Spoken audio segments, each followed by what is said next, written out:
Good morning, everybody. This morning is the 82nd segment of the Think Before You Speak laws of Shemirat Halashon with clarity. Leilun Nishmat the Chafetz Chaim, Zechet Tzadik L'Bracha. Leilun Nishmat, the great Reb Chaim Kanievsky, Zechet Tzadik L'Bracha. As well, Leilun Nishmat Reb Zechariah Wallerstein, Yedidi, Zechet Tzadik L'Bracha.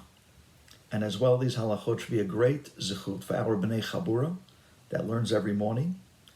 V'hatzlacha and siyata dishmaya, and these laws should be a great shmira. Hatzlacha and siyata dishmaya, specifically for Chaim Davido ben Chayesar. So the title of today's halachot are Those Kids Again. Now I want you to picture this. So we have Mrs. Weinstein. She's the upstairs neighbor who, one day comes home and she looks up and she can't believe her eyes. But one of her windows broken.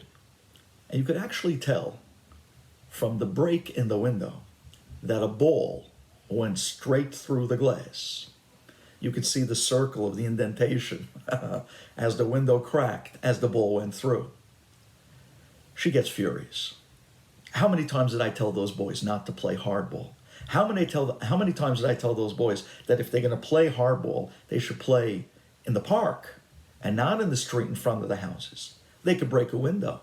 And sure enough, they did. So, Mrs. Weinstein's furious. I know exactly who did it. I know it's the downstairs neighbors. I know that every day those kids go out and play, and probably today, they were playing in the street, broke my window, and they ran. They didn't want to be anywhere around when I came home. So she starts getting all worked up.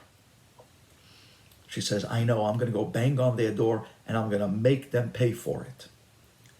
The halacha states that Mrs. Weinstein is not allowed to believe nor assume that it was these boys from the downstairs neighbor's house that actually did it.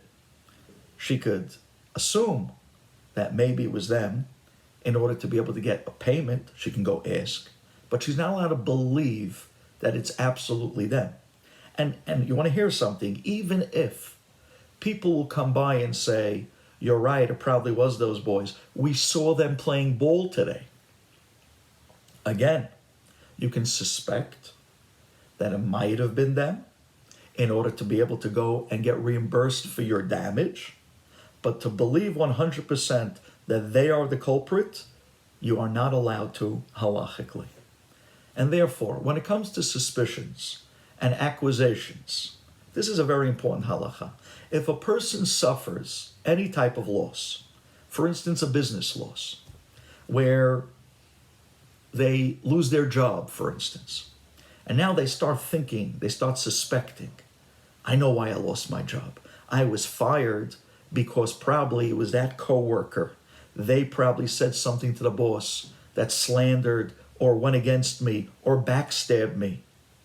A person is not allowed to believe such suspicions.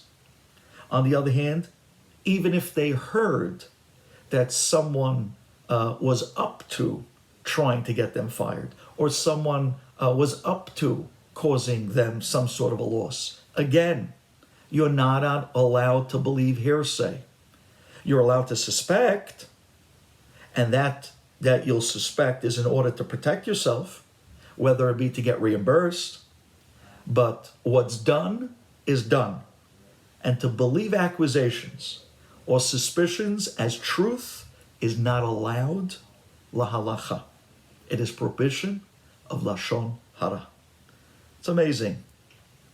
Sometimes it's very difficult to believe. Harbe sheluchim yesh lamakom. Some people live in the past, and they just can't let certain things go. And they harp on all the people that they suspected in life did them in one point or other. Sometimes the greatest gift that this person can give themselves is a little dose of emunah bitachon. Let go and let God. He ran the world for 5,782 years. He knows what he's doing. Have a good day.